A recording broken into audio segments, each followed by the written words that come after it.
At-targhibu fi ada'i zakati wa ta'kidi wujubiha. Himbauan untuk membayar zakat dan pengukuhan tentang kewajibannya. Agar kita tahu bahwasanya wajibnya wajib yang sangat wajib. Bahkan disebutkan tadi termasuk rukun Islam juga. An Jabir radhiyallahu ta'ala anhu, dari Sayyidina Jabir, semoga Allah memberikan keridhaan kepada Sayyidina Jabir. Qala, beliau berkata, qala rajulun minal qawmi, salah satu orang berkata, satu kaum, ada satu orang dari sekelompok orang, ada orang bertanya, ya Rasulullah, ara'aita in adar rajul zakat malihi. Apa yang kau katakan? Pendapatmu gimana Rasulullah jika orang telah bayar zakatnya? Artinya selama ini ada perintah zakat, dia belum mengerti. Faedahnya apa setelah melaksanakan membayar zakat? Di samping itu mengukurkan kewajiban. Jelas mengukurkan kewajiban ada. Akan tapi ingin tahu lebih dalam maknanya. Sah aja bertanya seperti itu. Biarpun para sahabat Nabi rata-rata tidak banyak bertanya. Dan jika bertanya sah, kalau sudah melaksanakan bagaimana ya Rasulullah? Faqala Rasulullah sallallahu alaihi wasallam, Rasulullah menjawab, man adda zakata malihi, barang siapa telah melaksanakan atau membayar zakat hartanya, faqad dhahaba anhu syarruh, maka telah hilang kejahatan harta tersebut. Artinya dibersihkan kotoran-kotorannya. Bersihkan kotoran-kotoran harta. Sampai Nabi menyebut min ausakhi amwalin nasi. Termasuk zakat itu dari kekotoran hartanya manusia.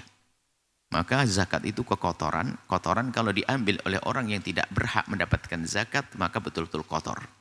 Tapi jika zakat diambil oleh orang yang berhak, jadi bersih karena miliknya. Maka yang berhak menerima zakat tidak usah ragu. Kalau Nabi menyebut itu kotoran, kotoran bagi orang kaya, maka itu adalah kotorannya harus dipinggirkan. Dan kotoran bagi yang tidak berhak untuk tidak mengambilnya. Adapun bagi orang yang berhak dari asnaf thamaniyah, 8 golongan yang berhak mendapatkan zakat, maka zakat jadi bersih, harta halal untuk mereka. Rawahu Tabrani fil Awsat wal lafdhu lahu wa sahahu Ibnu Huzaimah wal Hakim mukhtasaran. Idza addaita zakata malika faqad adhabta anka syarrah. Jika engkau telah membayar zakat dari hartamu tadi, maka sungguh engkau telah menghilangkan kejahatan harta tersebut, kekotoran harta tersebut. Ini adalah jelas yang dibahas adalah zakat harta. Sementara zakat ada 2, zakat jiwa dan zakat harta. Zakatul fitri, zakatul mal. Zakat jiwa dan zakat jiwa dan zakat harta. Zakat jiwa setahun sekali, yaitu di bulan Ramadan. Hari raya, dimasuki saat kita masuki hari raya. Wa akhraja Ibnu Huzaimah wa Ibnu Hibban wal Hakim fi sihahihim, ada hadis yang dikeluarkan atau diriwayatkan oleh Imam Ibnu Huzaimah, Imam Hakim, Ibnu Hibban an Abi Hurairah, atau dari Abi Hurairah radhiyallahu taala anhu, anna Rasulullah, sesungguhnya Rasulullah sallallahu alaihi wasallam qala, bersabda, idza addaita zakata, jika engkau telah membayar zakatmu, faqad qadaita ma 'alaik, kau telah membayar kewajiban yang dibebankan atasmu, terbebas engkau. Wa man jama'a malan harama, barang siapa yang mengumpulkan harta haram. Barang siapa yang mengumpulkan harta yang haram, hati-hati bekerja dengan cara yang haram, mengumpulkan harta yang haram, kemudian tsumma tasaddaq, kemudian dia bersedekah dengan harta haramnya. Tasaddaqa bihi, bersedekah dengan harta yang haram tadi. Lam yakun lahu fihi ajrun, enggak ada pahalanya. Wa kana isruhu alaih, justru dosanya adalah yang ada. Nah ini hati-hati. Ada orang ternyata pengen sedekah, tapi caranya adalah jangan cara mengumpulkan harta haram. Tujuan sebaik apapun, jika caranya enggak benar, tidak akan sampai kepada Allah. Wudhu itu bagus loh ya. Tapi kalau pakai air kencing tidak akan bisa suci. Membangun masjid adalah bagus. Tapi gerakkan preman untuk merampok sama wanitanya untuk melacur. Enggak diterima oleh Allah. Kayaknya mau bersedekah, tapi dari harta yang haram. Mengumpulkan harta yang haram. Mengumpulkannya harus gabungkan dua makna. Mengumpulkan harta haram kemudian bersedekah. Beda dengan orang yang tiba-tiba menemukan dia bekerja harta haram, kemudian dia ingin berbenah. Bagaimana caranya? Apakah menyedekahkan hartanya atau bagaimana? Nah, seperti itu. Dia merasa bahwasanya hartaku haram, saya ingin tobat. Ini berbeda ya. Kalau ini sengaja dia mengumpulkan harta yang haram, tahu kerja haram untuk sedekah, kerja haram untuk sedekah, kerja haram untuk sedekah, tertipu dia.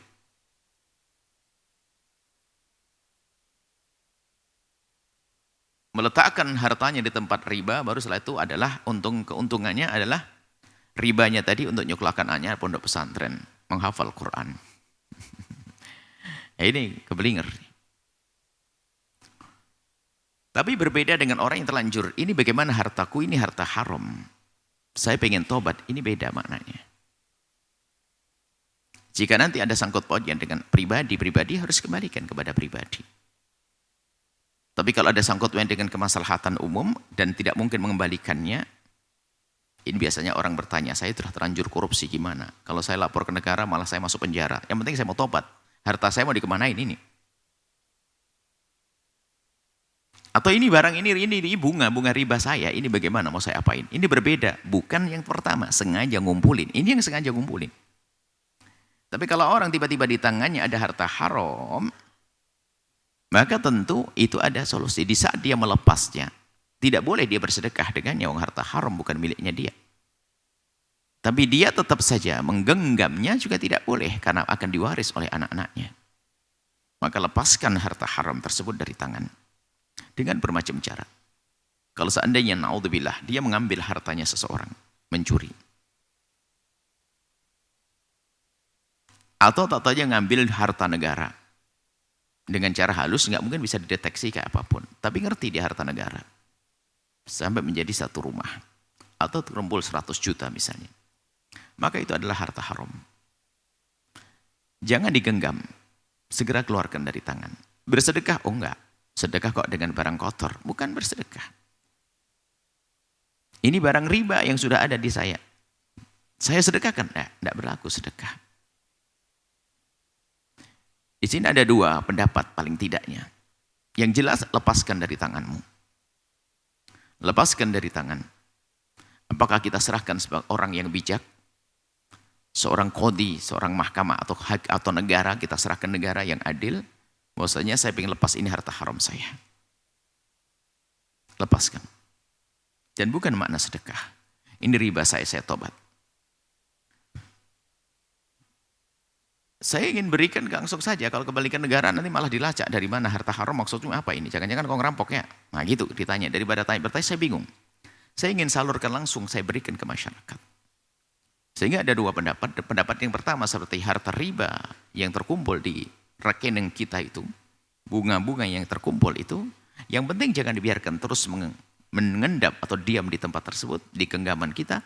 Karena kalau kita mati langsung diwaris anak kita, itu adalah kotor. Keluarkan dan segera keluarkan. Misalnya boleh. Pendapat yang pertama adalah karena itu barang kotor, keluarkan tapi jangan diberikan kepada orang-orang karena ini ada sesuatu yang tidak baik. Dan hendaknya kita letakkan di tempat-tempat yang kotor, yang sifatnya adalah bukan milik pribadi. Dan juga bukan atas nama kita. Mungkin pembangunan selokan-selokan, toilet-toilet umum dan sebagainya yang bakal dipakai oleh orang umum.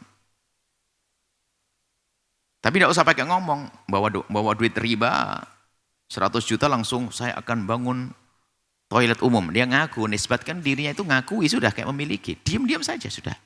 Seperti membuat kotak amal di situ, dia membuat, tiba-tiba dia sendiri ngisi, gak ada yang tahu kalau ternyata 100 juta dari dia.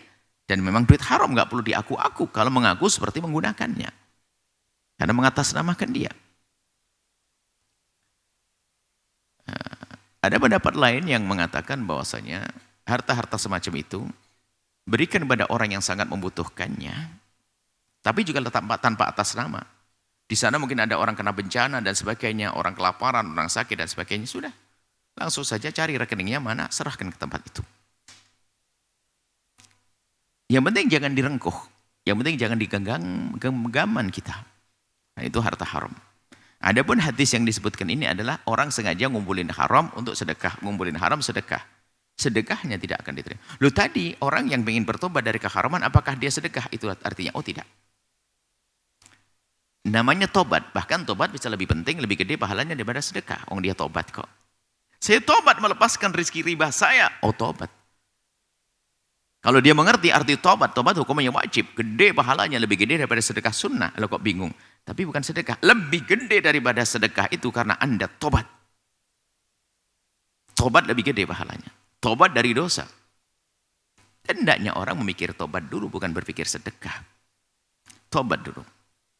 Baik, ini adalah tentang orang yang mengumpulkan harta. Kemudian untuk disedekahkan, jelas. Itu tidak boleh. Bahkan hendaknya dia berpikir, jangan berpikir sedekah dulu, berpikirlah membersihkan harta dulu. Jangan tertipu. Kadang-kadang kita tidak berpikir, kerjaan yang nggak jelas, hanya berpikir sedekah proyek saya. Setelah proyek selesai, saya bangun masjid sana, bangun masjid sini. Jangan mikir bangun masjid, pikir bersihkan harta dulu. Kok mikir pengen bersedekah? Bersihkan hartamu dulu. Karena segala keharaman itu tentu ada kezaliman. Apakah kepada dirinya sendiri atau kepada orang lain. Namanya haram. Wa anil Hasan, dari Sayyidina Hasan. Qala, beliau berkata, qala Rasulullah bersabda, hassinu amwalakum bizzakati. Jagalah harta-harta kalian dengan zakat. Jaga harta kalian dengan zakat. Zakat menjaga harta. Secara maknawi itu, secara zahir juga bisa sah. Kalau kita pikirkan, mohon maaf. Tetangga kita kaya, Anda kaya, tetangga fakir. Setiap hari mendengar deru mesin perusahaan Anda. Debu mobil proyek Anda yang masuk, keluar, masuk, keluar, masuk. Tentu Anda terganggu. Dan ketergangguan yang halus ini bisa lambat-lambat menjadi sesuatu yang tidak baik. Tapi di saat mereka ternyata mendapatkan bagian daripada zakat, paling tidak akan sejuk hatinya. Oh biarpun ada debu yang mengepul, ternyata hak saya juga nyampe ke saya kok. Nah seperti itu, kurang lebihnya itu secara zahir. Maknawinya adalah dari Allah. Penjagaan harta. Sehingga di dalam bayar zakat memang diutamakan adalah jangan dipindahkan dari kampungnya dulu dong. Jangan sampai jauh dari kampungnya. Apalagi yang sekampung, yang kerabat. Kalau kita punya kerabat yang fakir, itu jauh lebih perlu kita utamakan. Jangan sampai punya kerabat, tetangga, fakir, tidak kita utamakan. Pasti dia orang yang paling sengsara. Kenapa? Orang lain sana sini mengira dia sudah dapat dari kita yang kaya. Tak tahu ini kita tidak mengasih. Kan merepotkan namanya. Gelar kekayaan kita merepotkan saudara kita yang tetangga kita, kerabat kita. Kenapa? Orang lain mau ngasih, wah pasti sudah dijamin sama saudaranya. Karena saudaranya kan kaya. Tak taunya saudaranya yang kaya nggak ngasih zakat juga. Nggak nolong juga. Bukankah dia penghalang label kayanya? Maka memberi zakat adalah utamakan kerabat yang fakir. Kerabat yang tidak dalam nafkahnya. Kalau kerabat yang hidup bersama dalam nafkahnya nggak boleh nerima zakat. Terserah sepupu, ponakan, dan yang lainnya asalkan tidak bawah naungannya, dia berhak mendapatkan zakat. Indahnya berzakat. Wadawu mardakum bisadaqati. Obatilah yang sakit dari kalian dengan bersedekah. Sehingga ini adalah caranya orang-orang cerdas. Kenal Allah. Ya kalau ingin berobat, mungkin kalau bayar dokternya kan 200.000. Tapi sebelum membayar ke dokter, kita sudah memberikan kepada orang fakir, orang yang sakit, bisa lebih dari itu. Itulah cara berobatnya orang hebat, orang yang kenal Allah. Bukan dokternya saja, akan tapi ternyata sebelum ke sana kita sudah bersedekah. Maka dianjurkan kalau kita ingin berobat dan sebagainya, jangan lupa Allah. Bersedekahlah terlebih dahulu. Semoga dengan itulah menjadi sebab kita mendapatkan obat sehingga Setelah dia dilihat oleh dokternya, menjadi ringan penyakitnya. Enggak mustahil. Allah sudah berjanji melalui lisan Nabi, dawu mardhakum bisadaqati. Obatilah yang sakit dari kalian. Kalian itu adalah dengan bersedekah. Wastakbiru amwaja al-bala'i bid-du'a'i wa tadur'i. Di saat ada gelombang-gelombang musibah yang menimpa kita. Berarti kalau gelombang kan bukan satu. Terus bertumpuk-tumpuk.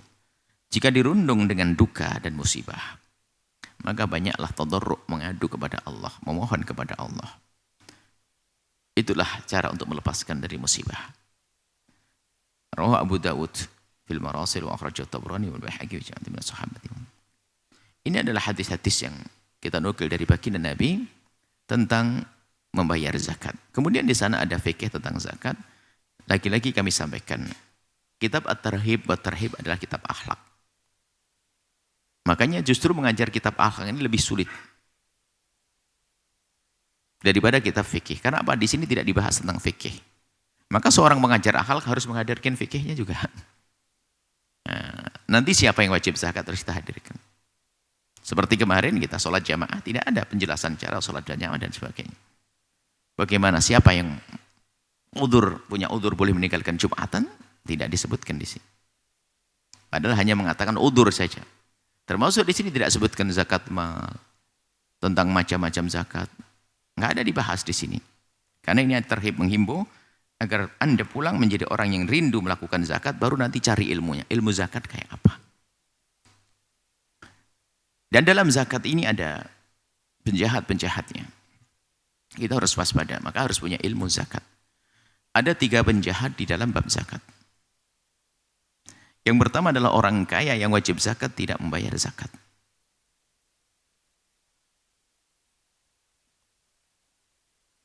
Yang kedua adalah orang yang tidak berhak menerima zakat, lalu dia menerima zakat, penjahat. Yang ketiga, ngurusi zakat nggak punya ilmu. Zakat diberikan kepada yang tidak berhak, atau mengambil zakat dari orang yang tidak wajib mengeluarkan zakat. Haram juga. Mewajibkan yang tidak wajib. Termasuk hari ini ramai sekali dikit-dikit zakat profesi. Gaji berapa sudah kena zakat profesi. Yang mengambil zakat seperti itu adalah sebelum terpenuhi syarat-syaratnya menjadi haram mengambil hak miliknya orang. Ada sebuah selebaran tentang zakat, bagaimana sebuah lembaga zakat, tidak tahu di mana tempatnya, kita lupa. Orang jual aset harus bayar zakat. Dari mana? Kok jadi kayak pajak? Anda jual aset, Anda tidak wajib keluar zakat. Kecuali Anda orang jual beli. Biarpun sebesar apapun nilainya zakat Anda. Anda menjual aset 100 miliar sekalipun, Anda tidak wajib mengeluarkan zakat. Karena Anda bukan jual beli. Tuh, Islam itu indah. Kita tidak boleh mewajibkan yang tidak wajib. Ya, kalau sudah Anda jual aset 10 miliar, nggak wajib zakat. Kalau tidak sedekah, Anda keterlaluan. Itu saja. Ini babnya kan masalah pelit. Maka zakat itu adalah harus hati-hati. Mengambil miliknya orang sekecil apapun tidak boleh, kecuali dengan cara yang halal direstui.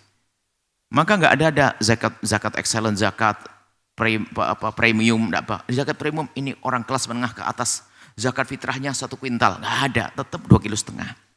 Anda menambahkan haram. Kurang lebih 1,5 kg itu pun harus minta maaf, jangan lebih dan kurang. Nggak ada ini zakat keren, action. Ini zakat yang orang kelas menengah ke atas, zakatnya 1 ton. Nggak ada zakat fitrahnya, nggak ada. Karena mengambil dari orang kaya pun jadi zalim kepada orang kaya juga tidak boleh. Seperti halnya zalim kepada orang fakir juga tidak boleh. Jadi 3 benda zakat ini ngeri. Makanya kalau ingin ngurusi zakat harus ada ilmunya. Manajemennya manajemen, iya, tapi kalau tidak manajemen dibarengi ilmu. Indah. Termasuk ada beberapa catatan-catatan yang kami ingatkan, ada beberapa orang yang telah menyalah gunakan atau salah. Kalau menyalahgunakan itu kan seolah niat jelek. Bukan. Kesalahpahaman tentang zakat. Ada sebagian orang telah menyalurkan zakat ke tempat yang tidak boleh menerima zakat. Sehingga menjadi haram. Belum melaksanakan kewajiban, amanat. Nah, ini adalah termasuk penjahat di dalam zakat. Ada 3 penjahat di dalam zakat. Kemudian hendaknya Anda bertanya, yang sudah punya rezeki itu numpuk dan sebagainya, Anda bertanya, Kemudian di saat Anda rindu untuk bayar zakat, ternyata kok dijawab oleh para ustadz, Anda belum wajib zakat. Ya sudah, tinggal sedekah nanti. Jangan sampai mengatakan Alhamdulillah, seolah ngomong Alhamdulillah melarat saya, kayak gitu deh. Jadi kemudian rindulah Anda untuk menjadi orang yang nerima zakat, membayar zakat, jangan rindu menjadi orang yang nerima zakat. Sekarang nerima zakat ini Masya Allah, ini laporan dari salah satu RT mana itu, tidak paham, di kampung mana itu RT. Waduh, kalau lagi action, gayanya kayak orang kaya semuanya. Waktu pembagian zakat fitrah, namanya nggak disebut marah-marah. Tapi sehari-harinya gayanya kayak orang kaya, punya ini, punya itu, dan sebagainya. Tapi giliran pembagian zakat, nggak disebut, namanya komplain. Kenapa saya nggak ditulis? Ini orang aneh. Gaya hidupnya menyiksa diri. Senangnya sama duit zakat. Baik, ini adalah tentang zakat. Kemudian adalah ada beberapa hal ya. Urusan zakat, nanti insya Allah kami hadirkan ilmunya. Zakat itu ada bermacam-macam. Ada zakat emas dan perak. Kalau emas dan perak itu nanti masuk di dalamnya adalah uang. Tentu dengan rambu-rambunya, bukan setiap uang Anda harus Anda zakati. Kemudian setelah itu zakat panenan, tanaman. Itu pun tidak semuanya dizakati. Ada beberapa rambu-rambunya juga. Kemudian ada zakat ternak. Tidak semua ternak. Tidak kati, ada rambu-rambunya juga. Kemudian ada zakat niaga, perdagangan, jual beli. Ada rambu-rambunya juga. Kemudian ada zakat tambang. Ada rambu-rambunya juga. Jadi yang punya tambang. Ada tambang emas, ada tambang minyak. Ini wajib enggak? Ini ikhlas, nanti ulama menjelaskan. Tentunya bukan saat ini, nanti akan kami hadir insyaallah fikih singkatnya. Ada zakat rikas atau temuan benda antik miliknya orang non muslim zaman dulu misalnya. Nemu jatayu, apa gambar emas, apa emas, patung emas dan sebagainya. Jelas kalau patung pasti bukan miliknya kaum muslimin, terpendam. Ini harus ada zakatnya. Kemudian setelah itu ada suara tentang bagaimana zakat profesi, harus waspada. Karena zakat profesi kalau kita kembali kepada referensi para ulama, keringat itu tidak perlu dizakati. Akan tapi hari ini ulama sudah mulai melirik bagaimana. Ini orang panenan itu panenan hanya mungkin berapa kuintal saja, berapa ton. Ada orang gajinya sebulan melebihi daripada itu. Bagaimana yang gajinya tinggi kok wajib zakat? Ada orang gajinya sebulan 30 juta. 30 juta itu kan panenan 4 bulan setengah hektar barangkali. Kayak gitu. Ini yang panenan begitu aja sudah wajib zakat, bagaimana orang gaji tinggi? Baru setelah itu para ulama berpikir tentang hal-hal berkenaan dengan orang-orang yang punya profesi dengan gaji tinggi, maka istilahnya zakat profesi. Ya seperti itu, nanti ada zakat profesi itu seperti apa? Jangan buru-buru. Anda mentang-mentang punya lembaga, zakat langsung dikit-dikit orang potong zakat profesi. Anda mengambil haknya orang, haram loh ya. Hati-hati, yang biasa ngomong profesi waspada. Ada ilmunya, jangan daging zakat profesi. Gaji 5 juta langsung kena zakat profesi. Ngenes dia.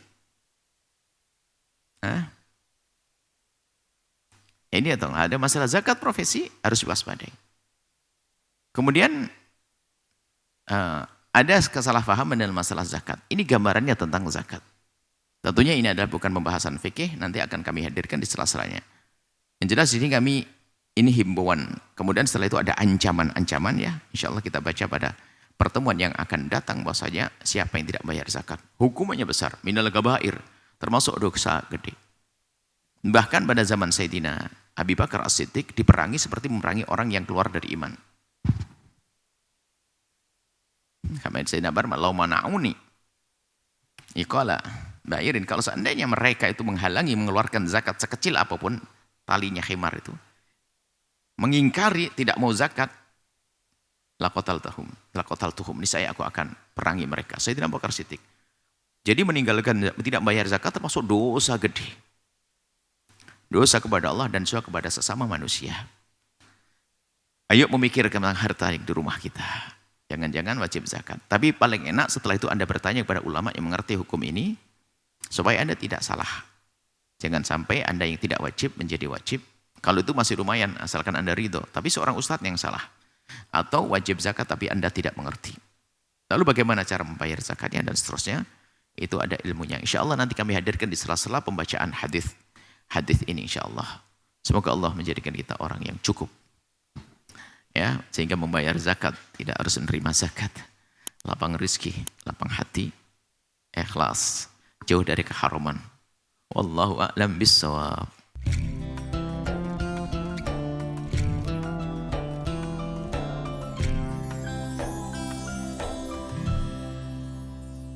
Sahabat Al-Bahjah TV, setelah menyaksikan video ini, jangan lupa bersolawat kepada baginda Nabi Muhammad. Shollu ala Nabi Muhammad. Allahumma sholli alaihi wa ala alihi wa sahbihi.